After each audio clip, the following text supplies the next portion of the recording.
băteai domol și norii silnici cercau zadarnic să te ascundă. Când ți-am deschis în noaptea aceea cămara-mi sufletului scundă, de cum intrași, târând lumina de lunga-ți haina aninată, chilerul mi-a părut mai mucet, poiata mai întunecată și înduhnitorul întuneric, pândind prin colțuri înfoiat, eu însumi n-aveam loc, bicisnic, și stam pe brânci și încovoiat. Dar ridicași din tinde mâna ușor spre a binecuvânta și iată, se bolti tavanul înălțându-se deasupra ta. Te-am cunoscut, deși veniseși un tainic oaspe nechemat și am priceput că ți este sete și încă, Doamne, n-ai cinat. M-am abătut să fac la tine de îngădui cina cea de taină. Chivernisește pentru Paște și puneți grabnic altă haină. Adună-ți rudele și soții cu slugile la sărbătoare și toarnă apă caldă în vase să-i spăl frățește pe picioare.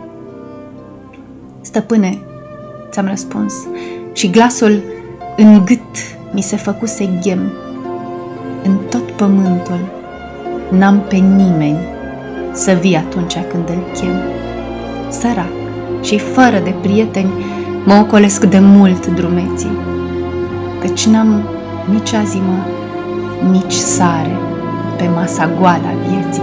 Privește, ca-n pustietate, doar eu în fața ta mă scol și n-am o dramură de pâine să-ți pun înainte pe pristol. Atunci, spre inima-mi crescută, purtându-ți slobod brațul drept, ca dintr-o lacră neîncuiată, mi-ai scos-o repede din piept. Ai rupt-o, lesne, ca pe o roadă ce coaptă spânzură pe ram, și n-am simțit nicio durere, așa de bucuros eram.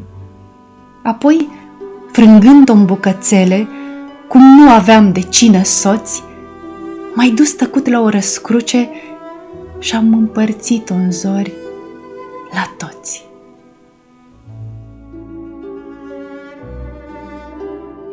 Iisus lupta cu soarta și nu primea paharul.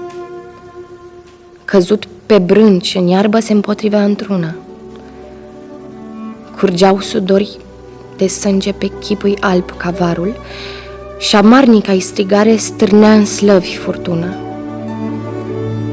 O mână neîndurată, ținând grozava cupă, se coboară miindu-l și o ducea la gură.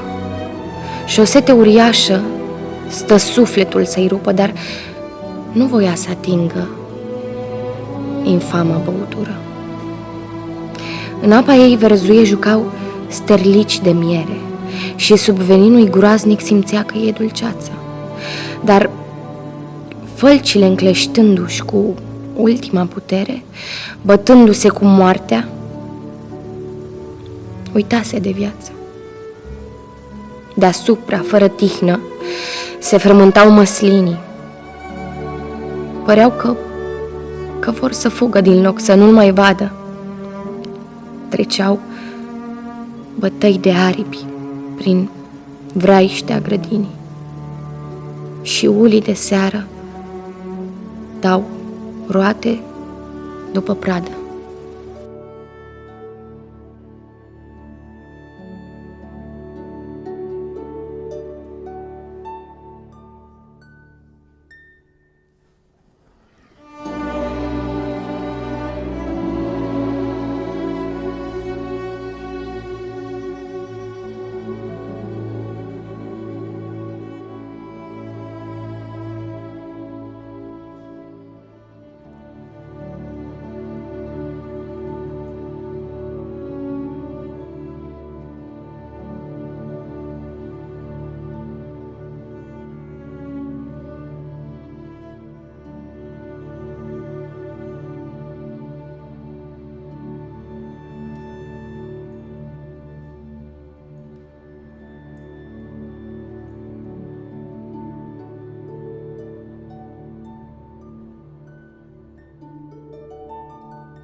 Trece vor graiurile universului,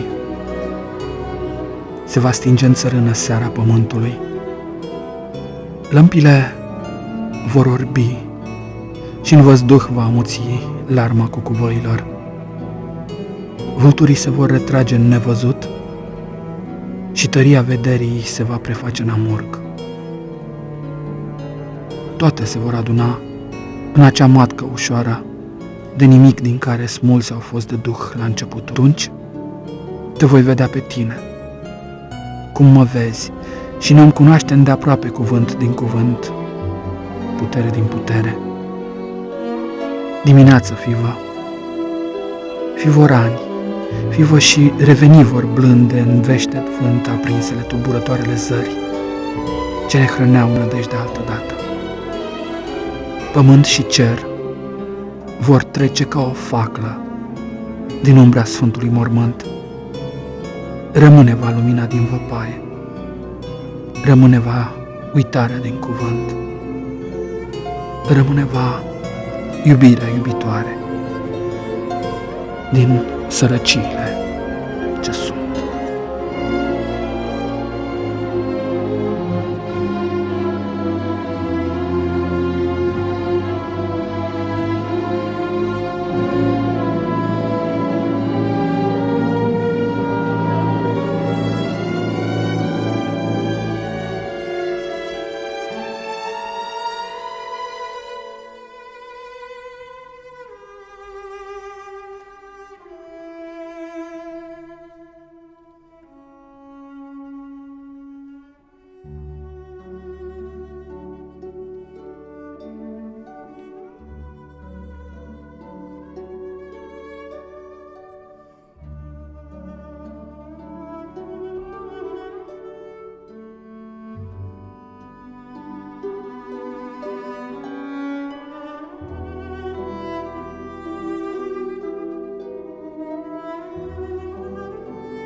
Când holda tăiată de seceri fugata, bunicul și tata lăsară o chită de spice în picioare, legând-o cu cernic cu fir de cicoare, iar spicele în soare sclipeau mătăsos să închipuie barba lui Domnul Hristos.